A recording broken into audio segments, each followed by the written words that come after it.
Lección número 12 para el 20 de septiembre del 2014. Muerte y resurrección. Estamos en la penúltima lección, después que hemos estudiado las enseñanzas de Jesús acerca, primera lección, del Padre, luego el Hijo, el Espíritu Santo, la salvación, cómo ser salvo, crecer como Cristo, vivir como Cristo, la iglesia, la misión de la iglesia, la ley de Dios, el santo sábado y ahora muerte y resurrección. El versículo de memoria es Juan 11:25. Y dijo Jesús: yo soy la resurrección y la vida. El que cree en mí, aunque esté muerto, vivirá. Palabra de nuestro Dios. Dice la introducción: los seres humanos tenemos una repulsión innata hacia la muerte. Alguien diría, ¿por qué? Entonces dice, sigue la cita: porque fuimos creados solamente para vivir y nunca morir. La muerte es un intruso, no debió haber existido nunca. Así es. Entonces hacer un estudio acerca de lo que enseña Jesús acerca de la muerte. La lección del día, esta 12, ¿verdad? Del domingo 14 de septiembre, el estado de los muertos. Cuando revisamos esta parte del estado de los muertos, nos encontramos que en el mundo hebreo no había esa división de espíritu, alma y cuerpo. Se concebía el ser humano como una unidad completa. Ya esas son concepciones griegas. Vamos a decir, la alma, espíritu, eso te está refiriendo a una sola persona. O sea, un solo cuerpo, un solo ser. Los griegos fueron los que ya colocaron el asunto de que el espíritu es un ente que se ve, que se mueve. Cuando uno se muere, entonces sale el espíritu como si fuera la forma de una persona, con ojo, con pie, y se va a encontrar allá en el cielo. Entonces ya vienen los hermanos católicos y otras religiones pensando que los seres humanos después de muertos siguen viviendo. Sin embargo, en el mundo hebreo no existía eso. El hombre es una sola entidad, no está dividido en varias partes.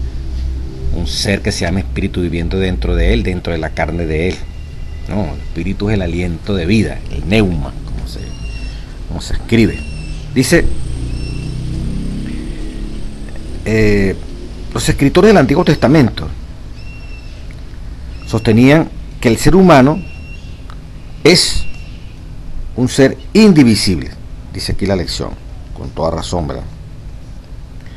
También podemos encontrar en las escrituras, utilizaron diferentes metáforas para describir la muerte. Entre ellas, estamos estudiando el estado de los muertos, el sueño se destaca como un símbolo adecuado para reflejar la comprensión acerca del estado de los muertos. Hay algunas citas, ¿verdad?, que nos hablan de esa expresión de la muerte como si fuera un sueño. Por ejemplo, Job 3, 11 al 13. Job 3, 11 al 13. Dice el libro de Job 3, 11 al 13: ¿por qué no morí yo en la matriz o expiré al salir del vientre? ¿Por qué me recibieron las rodillas y a qué los pechos para que me amase? Pues, ese versículo 13 de Job 3, pues ahora estaría yo muerto y reposaría, dormiría y entonces tendría descanso. Mire cómo define la muerte: estaría yo muerto, reposaría, la muerte un reposar, dormiría y entonces tendría descanso. Job 3:13, el libro más viejo de la Sagrada Escritura. En el mismo libro de Job, capítulo 14, vamos a leer el 10. Mas el hombre morirá y será cortado, perecerá el hombre. ¿Y a dónde estará él? Como las aguas se van del mar y el río se agota y se seca, así el hombre yace y no vuelve a levantarse. Hasta que no haya cielo, no despertarán. ¿Ves? La muerte, la persona está durmiendo, el hombre está durmiendo. Ni se levantarán de su sueño. Oh, quien me diera que me escondiese en la sepultura, ya en el Seol, en la tumba. Que me encubriese hasta apaciguarte tu ira, que me pusiese plazo y de mí te acordares. Si el hombre muriere, dice el versículo Job 14:14, volverá a vivir. Todos los días de mi edad esperaré hasta que venga mi liberación. Esperaré. ¿Volverá a vivir el hombre? No es que se fue para el cielo directamente.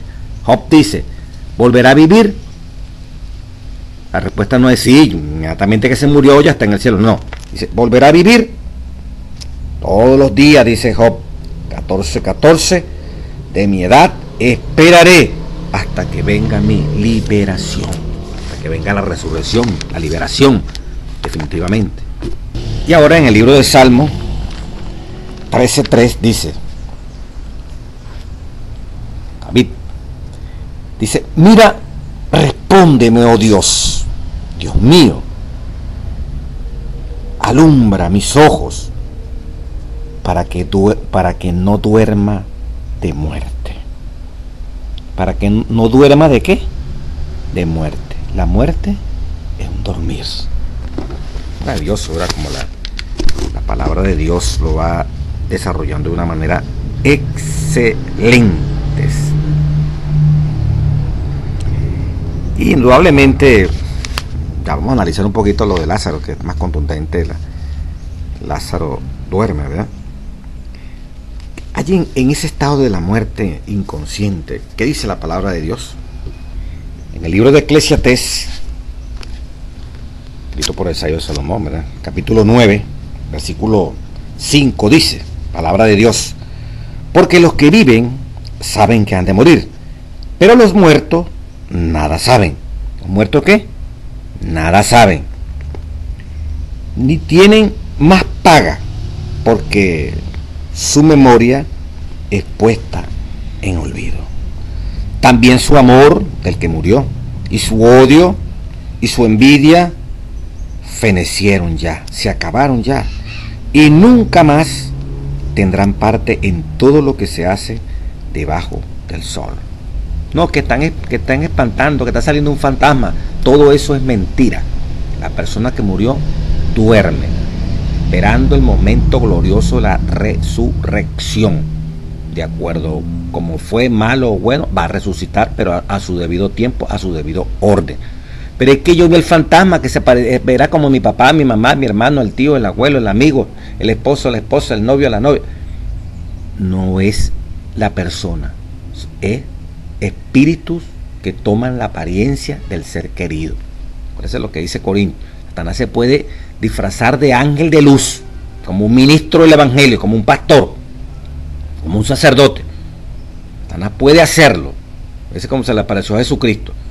Satanás puede tomar la forma de un ser querido y hacerse como si fuera ese ser querido. Pero los muertos nada saben. Su memoria ha sido puesta en el olvido, no tienen amor, así que el muerto no va a estar sufriendo por lo que está pasando aquí en la tierra. El muerto no va a estar quejándose por no pudo vengarse de tal persona, entonces le va a salir a la persona después que se murió, la persona que vio el ser con el que estaba bravo, entonces se murió la persona, entonces yo que quedé vivo, entonces tengo miedo de que ese muerto venga a molestarme, venga a hacerme un daño. No, eso es mentira. Si viniese algo así, eso es el diablo. Y si usted es cristiano, repréndalo en el nombre del Padre, del Hijo y del Espíritu Santo. Mire lo que dice el Salmo 146, 3, 4. No confíes en los príncipes ni en hijos de hombre, porque no hay en él salvación. Pues sale su aliento y vuelve a la tierra. Polvo eres, polvo será tornado, ¿se acuerdan? Sale su aliento, que fue el soplo de vida, y vuelve a la tierra. En ese momento, en ese mismo día, dice el Salmo 146, 3, 4, palabra de Dios, está en todas las Biblias, perecen sus pensamientos. O sea, el muerto no tiene pensamiento, pues. Por lo tanto, usted no puede estar viendo lo del cielo, del infierno, esa cantidad de cosas que se inventan. Todo eso es falso. En ese mismo día perecen sus pensamientos. En el mismo libro de Eclesiastés 12:7, con razón, la palabra dice: y el polvo vuelva a la tierra como era, y el espíritu vuelva a Dios que lo dio. Es muy parecido a lo que el Salmo 146. Pues sale su aliento, que fue lo que le dio Dios al principio en Génesis 2:7, alentó aliento de vida. Pero cuando se sale el aliento de vida, ¿a dónde va? A Dios, como lo dice Eclesiastés 12:7. ¿Y el cuerpo a dónde va? A la tierra, también como lo dice Eclesiastés y el Génesis, ¿verdad? Polvo eres y al polvo serás tornado, y el cuerpo vuelve a la tierra. Está clarito, aquí no hay para qué está inventando, según lo que dice la palabra bendita de nuestro Dios. Podemos leer otro salmo, el Salmo 104, 29, 30. Entonces, mire cómo dice este salmo de manera maravillosa. Esconde tu rostro, hablando de Dios, se turban, hablando de los peces, toda esa hermosa creación que Él ha hecho.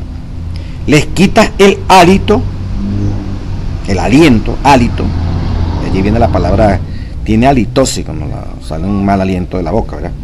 Les quitas el hálito, dejan de ser, y vuelven ¿a dónde? Al polvo, tal como dice Génesis 2, Eclesiastés 12:7, acabamos de leer, ¿verdad? El salmo que precedía a este salmo, el 146, 3:4, y el libro de Génesis 2:7. Envía tu espíritu, dice el mismo Salmo 104, versículo 30, son creados y renuevas la faz de la tierra. Como dice, envías tu aliento y son creados e inundan toda la faz de la tierra.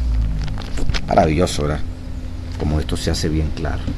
Uno se acuerda de Génesis capítulo 3, versículo 19, aquella sentencia que Dios le dijo a Adán: con el sudor, Génesis 3:19, con el sudor de tu rostro comerás el pan hasta que vuelvas a la tierra, porque de ella fuiste tomado, pues polvo eres y al polvo volverás.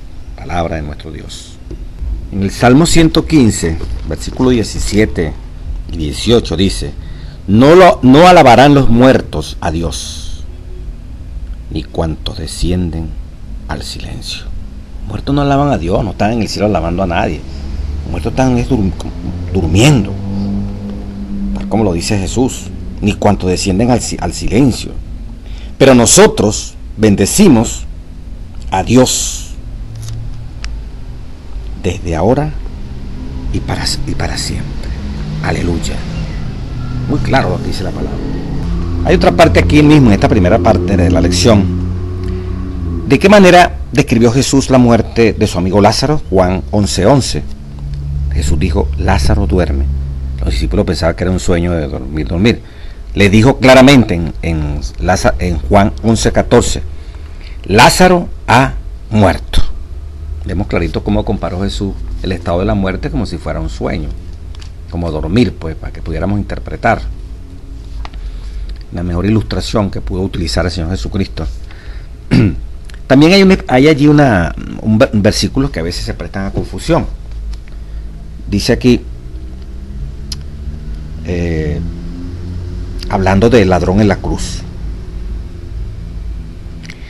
dice: a pesar de este y otros pasajes que hablan claro, hay muchos argumentan que Jesús creía en la inmortalidad del alma, pues dijo al ladrón que estaba en la cruz: en verdad te digo, hoy estarás conmigo en el paraíso. Lucas 23:43. El significado de este texto, cuando cambia completamente, cuando dependiendo, ¿verdad?, de prácticamente de unos puntos que están allí, de dónde se colocan los dos puntos, ya que los manuscritos originales del Nuevo Testamento no tenían signos de puntuación. Si los dos puntos son colocados después de digo, cuando dice en verdad os digo, tiene dos puntos. En verdad os digo, hoy estarás conmigo en el paraíso. Si se colocan esos dos puntos allí, pareciera decir que Jesús le está diciendo que hoy iba a estar el ladrón en la cruz. Pero si los dos puntos se colocan después del hoy, en verdad os digo hoy, dos puntos, estarás conmigo en el paraíso. Pero en el griego no existe ninguno de esos dos puntos. Y la palabra esa que tampoco, eso fue un agregado. Jesús lo que le está diciendo allí, ¿verdad?, le está asegurando la salvación. No cuándo ni en qué momento. Ahí nos está diciendo eso. En verdad os digo hoy, así es la expresión correcta, tú estarás conmigo en el paraíso. Y el ladrón en la cruz tampoco estaba aspirando a que se lo llevaran hoy mismo para el cielo, en el momento que estaba muriendo. Acuérdate de mí, le dice el ladrón en la cruz, cuando vengas en tu reino. Él esperaba que Cristo viniese para que él estuviera allí en el reino. Ya previamente, ¿verdad? Recuérdense que estamos leyendo aquí el libro de Lucas. Ya Jesús había hablado también de manera excelente de la promesa que les hacía, de muchas casas hay allá en el reino de los cielos, voy pues a preparar un lugar para vosotros. Todo eso ya Cristo lo había dicho antes. Ahora, que en esta experiencia, el ladrón en la cruz le hace un llamado a Jesús, después de reconocer que él es pecador y que estaba muriendo por sus pecados, a que Jesucristo se recordase, no que lo llevara inmediatamente al cielo, como muchos piensan. Mira, ahí está el texto. Hoy le aseguró Jesús que iba a estar con él en el cielo. Bueno, entonces, fíjate, colocando dos punticos que no existen, pero como para que nosotros entendiéramos mejor, lo que hicieron fue confundir eso. Usted busca el lineal del Nuevo Testamento, de griego a castellano, o cualquier libro de cualquier hermano iglesia protestante que haya hecho una traducción del griego al castellano, y esos puntos no existen, ni esa palabra que tú estarás conmigo. No. Ahí no dice nada de eso. En verdad te digo, hoy estarás conmigo te digo que hoy estarás conmigo en el paraíso. En verdad te digo, hoy estarás conmigo en el paraíso. Le está asegurando, ¿verdad?, que hoy le está diciendo, hoy te lo estoy diciendo, tú vas a estar conmigo en el paraíso. No que hoy mismo tú vas a estar en el paraíso. No, eso no le está diciendo Jesús. Pero bueno, ¿cómo podemos comprar un poquito más este asunto? Bueno, en Juan 20, 17 nos da una demostración clara que Jesús todavía era ese día de resurrección, todavía no había ascendido al cielo. Juan 20, 17, podemos leer, buscarlo aquí, Juan 20, 17, palabra de Dios nos confirma esto que estamos diciendo. Vamos a leerlo directamente. Dice la palabra: Jesús le dijo, no me toques, porque aún no he subido a mi Padre. Mas ve a mis hermanos y diles, subo a mi Padre y a vuestro Padre, y a mi Dios y a vuestro Dios. Fue entonces María Magdalena para dar a los discípulos las nuevas de que había visto al Señor y que Él le había dicho estas cosas. El domingo de resurrección, cuando Jesús se le apareció a María Magdalena, todavía no había subido al Padre. Esto nos da la base fuerte de que ese mismo día, cuando Jesús está muriendo el viernes, no subió al cielo, como los evangélicos y hasta los católicos creen en ese pasaje, por no profundizar en estas cosas, ¿verdad? El Espíritu Santo no lo piden para que le aclare estos textos, de que en verdad te digo hoy tú estarás conmigo en el reino de los cielos. No, en verdad te digo que hoy ese que no existe en el griego, pero en la transcripción, como para darle más sentido, lo que hicieron fue torcer los que traducen. El error es humano, pero ahí está en la palabra. Fíjese que la misma palabra le está diciendo a usted que Jesucristo no subió al cielo el día que murió. El domingo le dice a María Magdalena: no me toque, yo tengo que subir a mi Padre, que es su Padre, a su Dios, que es mi Dios. Entonces lo que hoy le aseguró Jesucristo ese día, la certeza de que él iba a estar en el reino de los cielos. Pero no es que ese mismo hoy iba a estar. Maravilloso, ¿verdad? Como la misma Biblia se explica con la Biblia. Esperanza de la resurrección el día lunes 15. Bueno, dice aquí la palabra santa, o el folleto, ¿verdad? En Juan 1:1-4, ¿qué está implícito en estos versículos que nos muestran el poder de Jesús para resucitar a los muertos? Esa es la pregunta, el folleto. Podemos resumir: Jesús, dice ese Juan 1:1-4, Jesús es el creador. Juan 1:2. También dice: en él está la vida. Juan 1:4. Jesús es la vida. San Juan 14:6. Y en San Juan 5:31 dice: Jesús da vida a quien quiere. Imagínese usted, si Jesús tiene todos esos atributos y puede hacer todo eso, ¿cómo Jesús no va a poder resucitar? Si Él es la vida, Él creó todo. Entonces Jesús tiene ese hermoso poder, ¿verdad? ¿De qué forma ocurre la resurrección según Lucas 8:54-55? Vamos a leer. Dice la palabra: mas él, tomándola de la mano, clamó diciendo: muchacha, levántate.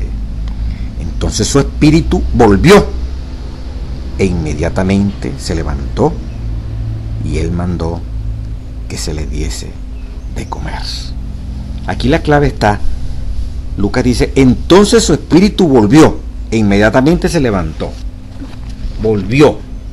Quiere decir que estaba dentro de ella. Ese aliento, ese neuma, estaba dentro de ella. Como lo vimos en los versículos anteriores, ¿verdad? Génesis 2:7 dice: Dios sopló aliento de vida. Esa palabra aliento es neuma, de vida. Dios sopló aliento de vida. Y se convirtió el muñequito ese de barro que estaba haciendo Dios, de arcilla, en alma viviente. En los versículos anteriores veíamos que cuando Dios quita el aliento y deja de ser, coloca su espíritu y vuelve otra vez a vivir. O sea, dice prácticamente Lucas está dando a entender, ¿verdad?, que la resurrección es lo contrario de la muerte. O sea, la vida, dicho de otra forma, es cuando el aliento de vida se incorpora en nosotros, Génesis 2:7. Y cuando ese aliento de vida, el hálito, quitas el hálito y dejan de ser. Lo vimos en los versículos anteriores. El hálito, el aliente, el neuma, de allí en griego, los neumonólogos, los que trabajan con el pulmón, ¿verdad? Entonces quitas el aliento y dejan de ser. Entonces la vida es recibiendo el aliento que Dios nos da, y el hombre se convierte en alma viviente, en un ser viviente. Alma es ser. Pero cuando ese aliento se quita, ese espíritu se quita, ese neuma se quita, ¿el hombre qué? Muere. Eso es lo que está diciendo la palabra de Dios. Dice esa parte del lunes: según la Biblia, la resurrección es el proceso inverso de la muerte.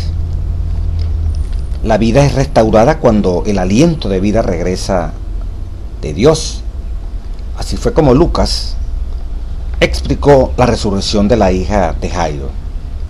Después de enterarse de que la niña de 12 años había fallecido, Jesús se dirigió hasta su casa y dijo a las plañideras que estaban llorando que la niña dormía. Entonces, tomándola de la mano, clamó diciendo: muchacha, levántate. Entonces su espíritu, neuma, volvió inmediatamente y se levantó. Lucas 8:54-55. Ante el mandato divino de Jesús, el principio de vida impartido por Dios retornó a la niña. El término griego utilizado por Lucas, neuma, significa viento, aliento o espíritu. Cuando la Biblia lo utiliza en relación con los seres humanos, nunca denota una entidad consciente, capaz de existir separada del cuerpo. En este texto claramente se refiere al aliento de vida,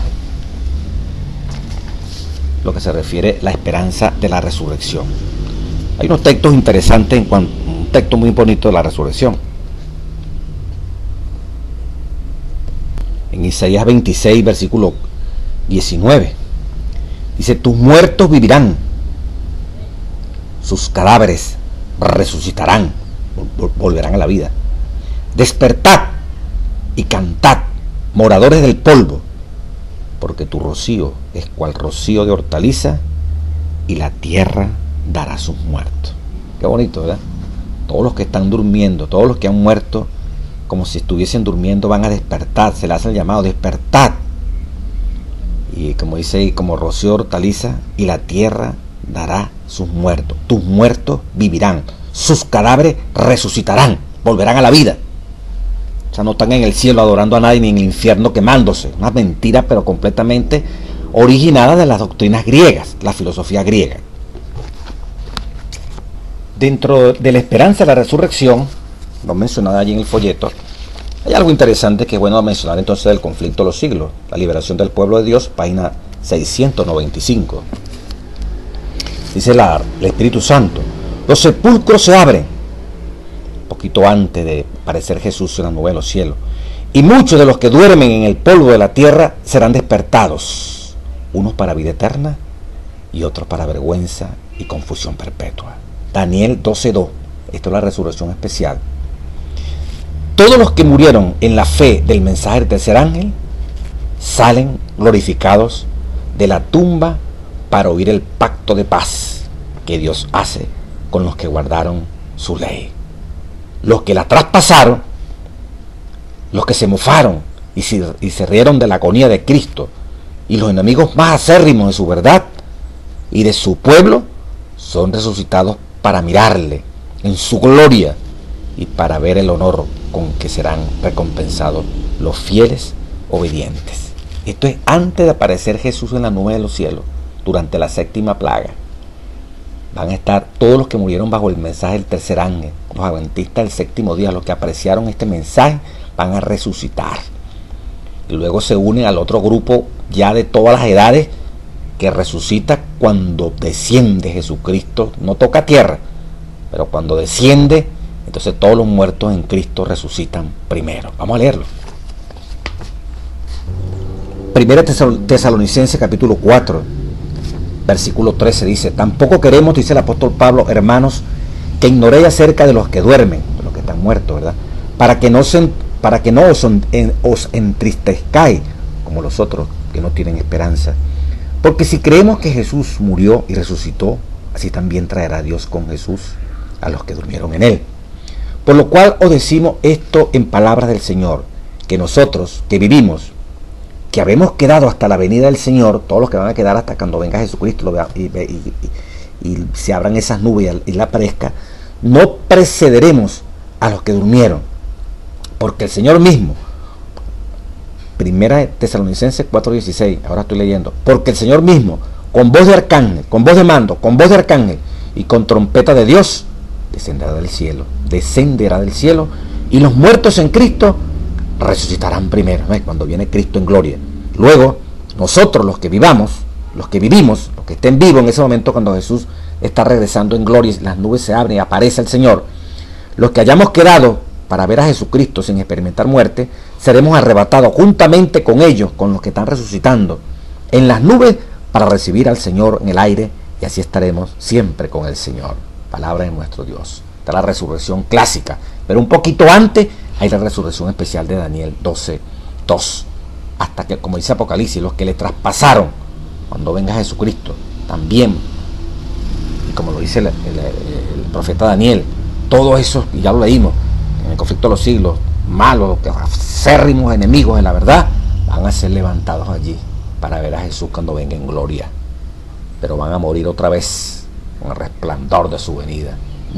Solamente esos malos, bueno, pero especiales, que fueron terriblemente malos contra las cosas de Dios, van a resucitar en ese momento, porque la gran mayoría, juntamente con ellos otra vez, después del milenio, es que viene la otra resurrección, la de los malos. Pero todos los fieles de todas las edades, cuando aparezca Jesucristo en gloria, se levanta. Y un poquito antes de que Jesús aparezca, es la resurrección especial de todos los que murieron bajo el mensaje del tercer ángel. Allí estarán todos los pioneros que fueron fieles, junto con la hermana Elena G. de White. Y si cualquiera de nosotros nos toca morir antes de que aparezca Jesucristo, tendremos parte de esa resurrección especial. Nos uniremos indudablemente con esos 144.000 que son los que van a quedar vivos para ver también, sin experimentar muerte, la segunda venida de Cristo Jesús.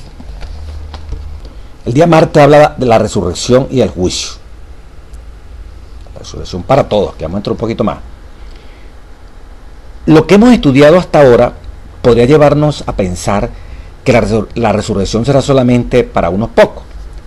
Pero Jesús afirmó, dice el folleto, que llegará el momento en que todos los que están en los sepulcros oirán su voz. Todos saldrán a resurrección. Juan 5, 28, 29. Creyente y no creyente, justos y pecadores, salvos y perdidos, todos serán resucitados, tal como lo declaró Pablo. Ha de haber resurrección de los muertos, así de justos como de injustos. ¿Dónde está eso? Hechos 24:15. Por eso que aquellos que no creen se burlan y no aceptan a Dios, tranquilos, ellos van a morir y van a ser levantados para ver que todo lo que se predicó es verdad. Si bien todos finalmente seremos resucitados de entre los muertos, cada uno tendrá uno de dos destinos. ¿Cuáles son estos? Juan 28:29. Ese primero dice: todos oirán la voz de Dios, pero unos resucitarán en la resurrección de vida, los que hicieron lo bueno, y otros a resurrección, volverán a la vida de condenación, los que hicieron lo malo. Entonces, después del milenio, a excepción de los que resucitan porque fueron acérrimos enemigos de la verdad, en la séptima plaga, que es la resurrección especial, poquito antes de aparecer Jesús en gloria. Tremendo, ¿verdad?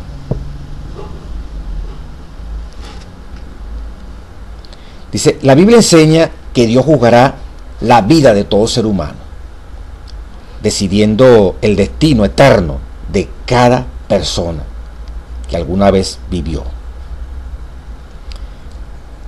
La ejecución de la sentencia divina, no obstante, no ocurre de inmediato, luego de la muerte de cada individuo, sino solamente después de su resurrección. La sentencia, pues, la destrucción o recibir la vida eterna. Pero el juicio se realiza inmediatamente cuando la persona muere. Vamos a leerlo. Hebreos 9:27. Dice la palabra de Dios: y de la manera que está establecido para los hombres que mueran una sola vez, y después de esto el juicio. Pero ya al recibir la vida eterna o recibir la condenación eterna, no es inmediatamente que muere, es después. Cuando venga Cristo, todos los fieles reciben la bendición de la vida eterna. Y en forma genérica, los muertos, todos los que hicieron lo malo, después del milenio, eso es lo que llaman la segunda muerte. Mueren ahorita de forma natural, porque no ha venido Cristo. Pero les toca resucitar otra vez después del milenio, Apocalipsis 20, para experimentar la muerte segunda en el lago de fuego. Y si fueron de los malos, Entonces Daniel 12:2, esa resurrección especial, todos esos que fueron grandes enemigos de la verdad, los que se burlaron de Cristo, que resucitan cuando en esa resurrección especial un poquito antes que venga Cristo, para que ellos vean a Cristo, donde les tocará morir allí. Murieron antes de venir Cristo, mueren cuando viene Jesucristo, y les toca morir después del milenio. O sea, van a morir 3 veces. Eso que fueron acérrimos enemigos de la palabra de nuestro Dios. Bueno, dice la lección, a referirse a la resurrección, Jesús indicó que nuestro destino será decidido sobre la base de la calidad moral de nuestros actos, buenos o malos. Este hecho, sin embargo, no significa que son las obras las que nos salvan. Al contrario, Jesús enseñó claramente que nuestra salvación depende exclusivamente de nuestra fe en Él, como nuestro Salvador. Juan 3:16, porque de tal manera amó Dios al mundo que ha dado su Hijo unigénito, para que todo aquel que en Él cree no se pierda, mas tenga ¿qué? Vida eterna. ¿Por qué entonces son tomadas en cuenta las obras? Porque las obras son muestra de nuestra fe en Cristo y de nuestra entrega a Él. Son genuinas, sean genuinas o no. Santiago 2:18. Nuestras obras demuestran si aún estamos muertos en nuestros delitos y pecados. Efesios 2:1. O muertos al pecado, pero vivos para Dios en Cristo Jesús, Señor nuestro. Romanos 6:11. Palabra de nuestro Dios. Otro tópico muy interesante cuando se habla de la muerte y estas cosas, lo que Jesús enseñó, lo que dijo Jesús sobre el infierno. Dice el folleto Escuela Sabática, Jesús utilizó 2 términos griegos, Hades y Gehenna, para hablar de la muerte y el castigo de los impíos. Dada la creencia popular en el infierno, necesitamos analizar su significado. Hades, ¿qué significa Hades? Es equivalente al hebreo Seol, el término más común utilizado en el Antiguo Testamento para referirse al lugar de los muertos. Estos nombres simplemente representan la tumba o el lugar al cual todos descienden al morir. Hades es lo mismo que Seol, la tumba, pues, el lugar donde usted y yo, si nos toca morir antes de venir Cristo, seremos depositados.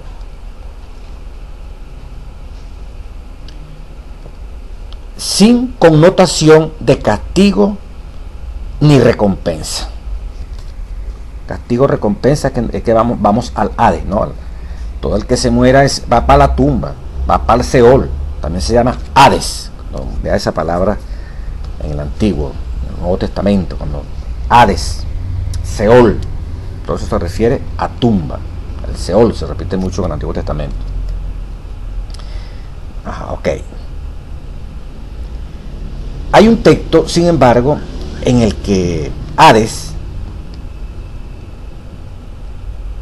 no en el infierno, el lugar de los muertos, parece estar relacionado con el castigo. Es la parábola del rico y de Lázaro. En Lucas 16:19-21, ¿qué lecciones transmite esta parábola respecto a los versículos 27 y 31? ¿Cuál es el problema de usar esta parábola para enseñar que los seres humanos van al paraíso o al infierno inmediatamente después de la muerte? Dice aquí el folleto de Escuela Sabática, esta parábola no está centrada en el estado del ser humano al morir, una creencia popular, pero no bíblica, que muchos de los contemporáneos de Jesús sostenían. El contexto para esta parábola que enseña una lección importante. Nuestro destino eterno está determinado por las decisiones que tomamos a diario en esta vida. Si rechazamos la luz que Dios nos otorga, Bueno, ¿qué podemos esperar, hermano? Aquí no habrá oportunidad después de la muerte. Cualquier intento por interpretar esta parábola literalmente lleva a muchos problemas que no se pueden solucionar. En realidad, los detalles del cuadro parecen extraños a propósito para mostrarnos que no era la intención de Jesús que sus palabras fueran tomadas literalmente, sino en sentido figurado. Leyendo un poquito esa parábola, Lucas 16, versículo 19 en adelante, dice: había un hombre rico que se vestía de púrpura y de lino fino y hacía cada día banquete con esplendidez. Había también un mendigo llamado Lázaro, que estaba echado en la puerta de aquel lleno de llagas, y ansiaba saciarse, dice la palabra de Dios, de las migajas que caían de la mesa del rico, y aún los perros venían y le lamían sus llagas. Aconteció que murió el mendigo y fue llevado por los ángeles al seno de Abraham, y murió también el rico y fue sepultado. En el Hades, aquí en la sepultura, que es cuando se utiliza así como, no como en la tumba, es una connotación así como de infierno, alzó sus ojos, lugar de castigo, estando en tormento, y vio de lejos a Abraham y a Lázaro en su seno. Fíjense la expresión, y vio de lejos a Abraham y a Lázaro en su seno, en el seno de Abraham, o sea, como si los muertos fueran al seno de Abraham, al pecho de Abraham. Entonces él, dando voces, dijo: Padre Abraham, ten misericordia de mí, y envía a Lázaro para que moje la punta de su dedo en agua y refresque mi lengua, porque estoy atormentado en estas llamas. Pero Abraham le dijo: Hijo, acuérdate que recibiste tus bienes en tu vida, y Lázaro también sus males. Vean, el destino se decide aquí en la tierra. Pero ahora este es consolado aquí y tú estás atormentado allá. Además de todo esto, una gran cima está puesta entre nosotros y vosotros, de manera que los que quieren pasar de aquí a vosotros no pueden, ni de allá para acá. Entonces le dijo: te ruego pues, Padre, que envíes a la casa de mi padre, porque tengo 5 hermanos, para que les testifique, a fin de que no vengan ellos también a este lugar de tormento. Dice el rico. Y Abraham le dijo: a Moisés y a los profetas tienen, óiganlo. Él entonces dijo: no, padre Abraham, pero si alguno fuere a ellos de entre los muertos, se arrepentirán. Mas Abraham le dijo: si no oyen a Moisés y a los profetas, tampoco se persuadirán, aunque alguno se levante de los muertos, aunque alguno resucite pues de los muertos. Entonces esta es una parábola, está enseñando que el destino donde usted y yo podemos terminar separados de Dios o con Dios se hace aquí en la tierra. No está diciendo que en este momento hay gente que se está quemando y hay gente que está en el cielo. Cuando venga Jesús es que va a haber la resurrección y las personas van a estar con Cristo en el cielo, no en el seno de Abraham. Imagínense que eso fuera así. Por eso que es una parábola, no se puede tomar literal. Si eso fuera así, entonces los que son justos van a ver a los injustos, los van a reconocer, que sea un familiar, que sea un ser querido, lo vamos a ver allí sufriendo, pidiéndonos que por favor tengamos misericordia, ni siquiera le demos una gotica de agua. No tiene sentido. Por eso es una parábola. El propósito de lo que Cristo está diciendo allí es que mientras uno vivió una vida de comodidad, de lujo, le sobraba todo, como el caso de rico, otro estaba allí mendigando. Entonces cuando se murieron, entonces Cristo le ilustra: el que se dio la gran vida aquí en la tierra perdió se perdió la vida eterna y quedó prácticamente separado del Señor. Y aquel mendigo, ¿verdad?, que suplicaba que le diesen, aunque sea las migajas, y los perros lamían sus llagas, alcanzó un lugar en el reino de los cielos. Cuando le está diciendo Jesús a los judíos que están oyendo allí, pues el destino se decide aquí. Y cuando este hombre pretendió, después de muerto, pedir compasión para los que quedaban en la tierra, como queriendo decir, bueno, yo me perdí, pero yo quiero que manden uno de los que están aquí entre los muertos para que le avisen a ellos, que se arrepientan, que no procedan como procedí yo, pues diría el rico. Jesús le dice, no, a Moisés tiene, que le crean a él. Porque el rico pensaba, no, si un muerto va y les dice, se van a arrepentir. No, a Moisés tiene. Cumplan lo que está allí y no tendrán el destino que tienes tú. Y aún si se levantare, si despertare uno de esos que están muertos, se levantare alguno de ellos, quiere decir que están, ve la parábola. Ahora aquí Abraham le está hablando como en el literal. Si se levantare, como voy a leerlo otra vez, más Abraham le dijo, si no oyen a Moisés, versículo 31, 16, Lucas 16, 31, y a los profetas, tampoco se persuadirán, aunque alguno se levantare de los muertos. No le van a creer. Así que cada quien hace con su vida el destino que va a tener. Muerte eterna o vida eterna. Esta parábola no puede contradecir todos los versículos que acabamos de leer de la Biblia. Armoniza en la interpretación que usted acaba de escuchar.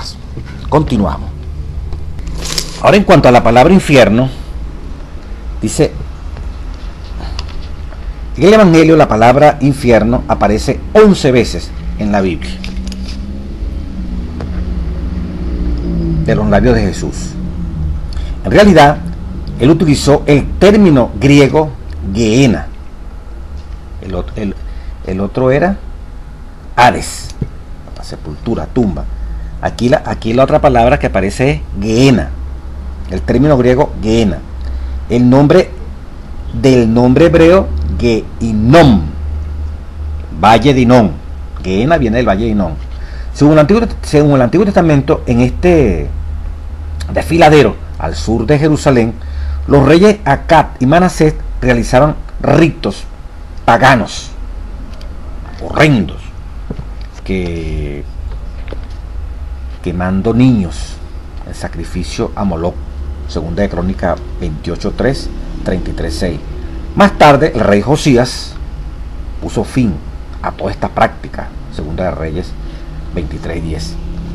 Debido a los pecados perpetrados en el valle, Jeremías profetizó que Dios lo convertiría en un valle de la matanza. Jeremías 7:32, 33, Jeremías 19:6. Por lo tanto, el valle se convirtió en un símbolo del juicio final y el castigo de los impenitentes. Jesús utilizó el nombre en sentido figurado, sin explicar ningún detalle con respecto al tiempo y el lugar del castigo, algo que sí encontramos en otros pasajes de la Biblia. El infierno, sin embargo, no es un lugar de castigo eterno. Entonces la palabra Gehenna, donde el gusano no muere, que habla allí en el Evangelio, sácate tu ojo, es preferible llegar sin ojo, ¿verdad?, al infierno, que si eres en Mateo 5:22, por ejemplo. Mire cómo dice la palabra. Dice, pero yo os digo que cualquiera que se enoje contra su hermano será Mateo 5:22, será culpable de juicio, y cualquiera que le dice a su hermano necio, a su hermano, será culpable ante el concilio. Aquí viene la palabra. Y cualquiera que le diga fatuo quedará expuesto al infierno de fuego. Y así hay varias expresiones, el infierno de fuego. Esa palabra infierno se traduce en el griego Gehenna, del hebreo Gehinom, otra palabra, el valle de Hinón. Porque Jesús usó como lugar de castigo la Gehenna. ¿De dónde sacó esa palabra infierno que viene de Gehenna? Viene del valle de Hinón, lugar donde se sacrificaban a los niños y se ofrecían ritos a Moloch.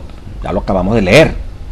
Y después Jeremías, Dios permitió que profetizara y llamara al valle de Hinón, que es lo que se traduce como Gehenna, lo que significa Gehenna, infierno, valle de la matanza, donde se va a sufrir castigo. Ya los judíos sabían eso, sea el valle de la matanza. Allí es donde lamentablemente todos los impíos irán a terminar, son echados. Entonces Jesús utiliza esa palabra infierno para referirse a ese valle de Hinón, a ese valle de la matanza, ese infierno donde serán destruidos. Era como un basurero que todo tiempo estaba ardiendo, un poquito más específico, y allí se arrojaban cadáveres de animales, ya en el tiempo cuando estaba Jesús predicando esta palabra. Y entonces, repito, tenía su trascendencia, tenía su origen este valle, tenía su razón de que Jesús nombrara a ese valle como el valle de la matanza a través del profeta Jeremías, donde le toca morir a la gente por los pecados que se habían cometido, por las barbaridades que allí se habían cometido. Allí serán echados todos esos perversos. Ese es el infierno. Y que bíblicamente ya en el Nuevo Testamento Jesús habló 11 veces de esto, y luego el apóstol Juan más adelante va a decir finalmente el lago de fuego que va a existir ya en su máxima expresión después del milenio. Después del milenio, ¿verdad? Todos los impíos van a morir y van a ser lanzados a ese lago de fuego hasta que sean exterminados. Cuando dice el fuego eterno, es el efecto del fuego sobre el cuerpo, que va a ser eterno, o sea, desaparecerán para siempre. No hay ningún tipo de duda en cuanto a esta experiencia que está en Apocalipsis 20, cuando dice: y descenderá fuego del cielo y los consumirá. El pecado y los pecadores desaparecerán para siempre. Para siempre, mientras dura el efecto de ese fuego. En ese sentido es el para siempre. Eterno, porque ese fuego no se apagará hasta que no destruya la última partícula del pecador. Alabado sea el nombre de nuestro Dios, cuando nos clarifica, ¿verdad?, todos estos conceptos. Y finalmente, Jesús conquistó la muerte. Cuando Jesús muere, ¿verdad? Bueno, excelente. Porque la resurrección de Lázaro fue el milagro supremo del ministerio terrenal de Cristo. Juan 11, 38, 44. Hermano, esto fue fundamental. Cristo había hecho 2 resurrecciones anteriores, pero la gente dudaba. Pero este caso, 4 días de muerto y que Cristo devuelva vida, eso tumbó cualquier duda de que Jesucristo tenía poder para devolver la vida. Dice: sin embargo, más importante que la resurrección de Lázaro fue la resurrección de Jesús mismo, dado que Él tiene vida en sí mismo.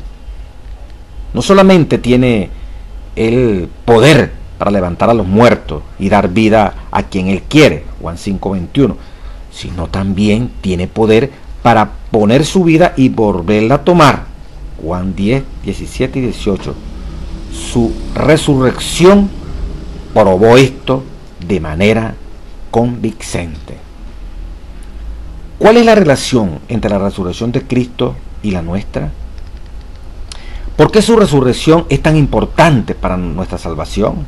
1 Corintios 15, 17 al 20 dice: si Cristo no resucitó, entonces nuestra fe es vana.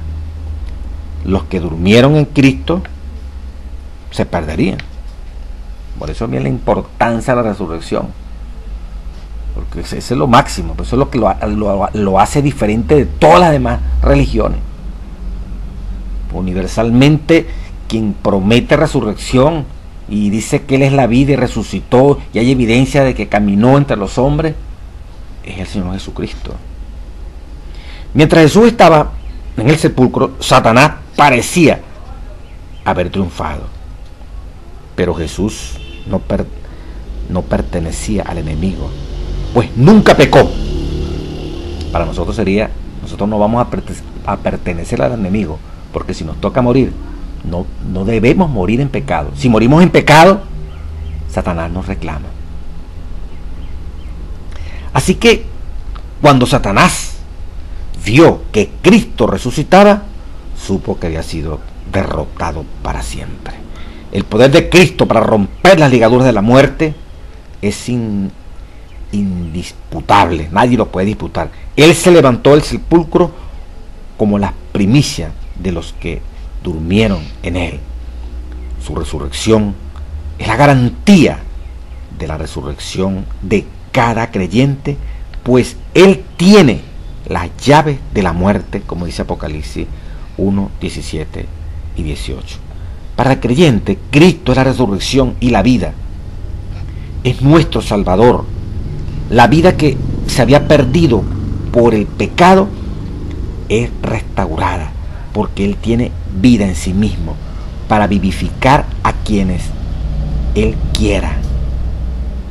Está investido con el derecho de dar la inmortalidad.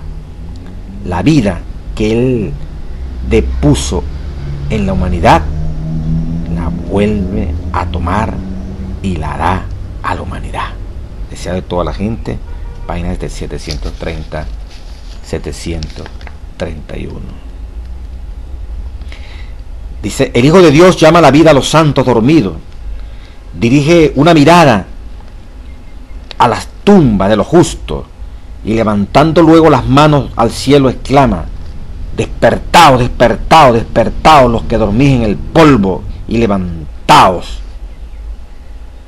Por toda la superficie de la tierra los muertos oirán su voz, y los que oigan vivirán, y toda la tierra repercutirá bajo las pisadas de la multitud extraordinaria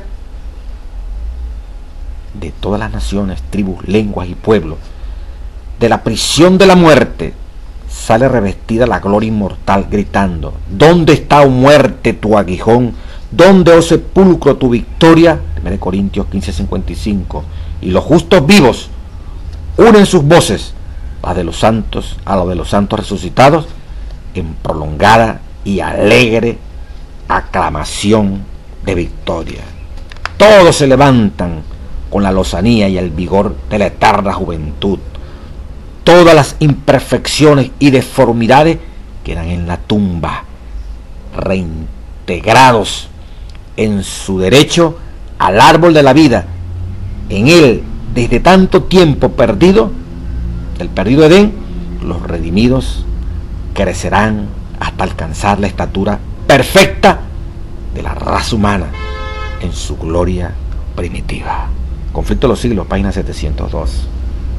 Quizás al morir, murieron unos más pequeños que otros, pero van a crecer, dice aquí, hasta alcanzar la estatura perfecta de la raza humana. Las imperfecciones, las deformidades, todo eso quedará en la tumba y creceremos a la imagen y semejanza de Cristo Jesús, como dice aquí, a la estatura perfecta de la raza humana en su gloria. Dios bendiga a su iglesia y nos guarde.